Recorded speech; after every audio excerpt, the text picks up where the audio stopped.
Hello everybody, Sergeant Soldier here, and we're back with another How to Rust, and today I have something very cool to show you guys. I call it the 10C4 Drainage Base. Now, I'm currently on a staging server that happens to use Hapis Island for its seed, and I don't know if this actually exists on the regular server, the regular island, but if it does, that's really neat. If it isn't out currently yet, that's, I guess, cool too, or if it's only on Hapis, so be it. But I stumbled upon this drainage, and I thought, you know what, this would be really cool to build a base in, because they can't see forth through the side of it. They have to go through the doors.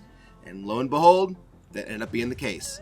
So there's three things why I love this house. Number one, as you can see, its proximity to the road. There are barrels and boxes galore. It's going to be very easy to not only get stuff that you need, sometimes weapons, sometimes medical supplies, clothing, etc., but you're also going to level up pretty fast. And there's an endless supply of food right here, which honestly a lot of people forget about food and then they end up dying because they never have any food for themselves. B, or number two, I don't remember what I said first. There's a lot of trees and a lot of rock nodes around. You can see a couple rock nodes back behind those trees over there. There's a whole bunch down in front of us here. There's plenty of resources around for you to farm if you don't want to farm barrels and trash heaps. Last but not least, way over there in the distance is actually a town.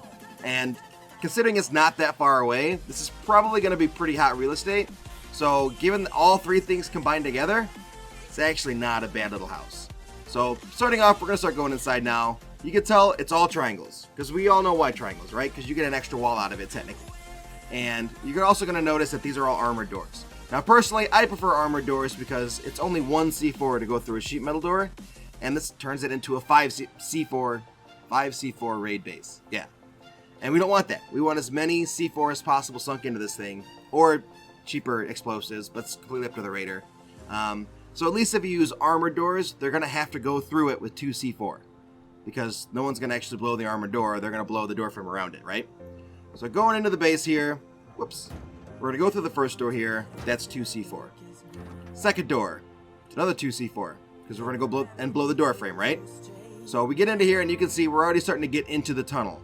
They're not going to be able to blow the tunnel up, they have to go through the doors.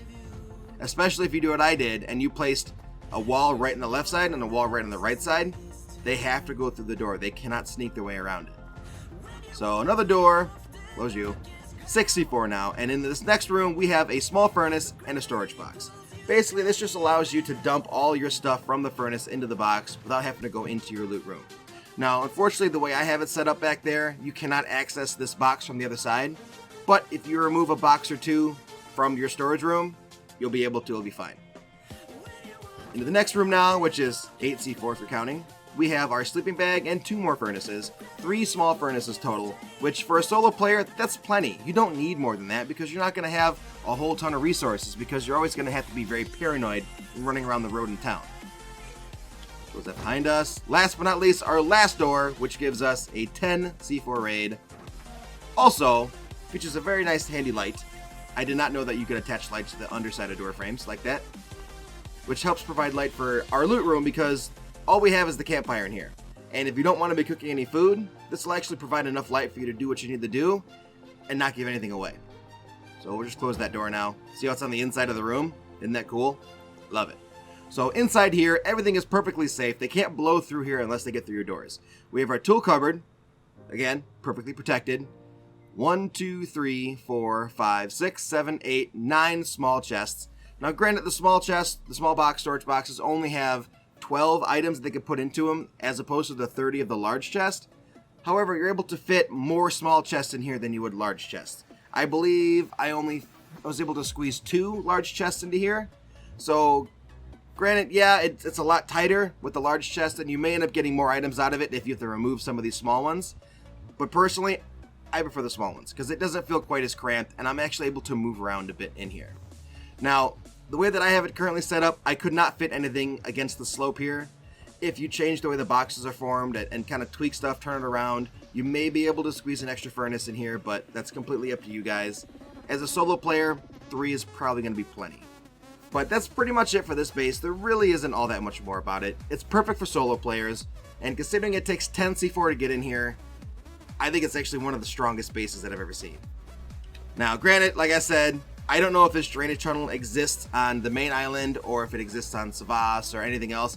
I know that this seed that I'm working with is Hapis. and it's a staging branch, so I don't know if that's going to be something that's going to be coming into the game in the future, or if this is currently in or not. I've actually never seen this drainage tunnel when I'm doing my streams or when I'm doing my actual game playing. But then again, I'm also not looking. So hopefully it's something that you guys will be able to find and use. I think it's really cool. I absolutely love it. It's a fun little base, and it really doesn't take all that much. It takes, what is that, 1, 2, 3, 4, 5, 6, 7, 8 foundations, and the walls and the floors to go with it, and 5 doors. So anyway, that's enough for this video. I'm starting to ramble. Sergeant Solj, how to rust, and we'll see you in the next How to Rust video. Bye-bye. Thank you so much for watching this episode. If you want to see more great content from Private Astro or myself, please hit that subscribe button and click on any of the videos above. Otherwise, we'll see you in the next Sergeant Solj or Private Astro video. Bye-bye.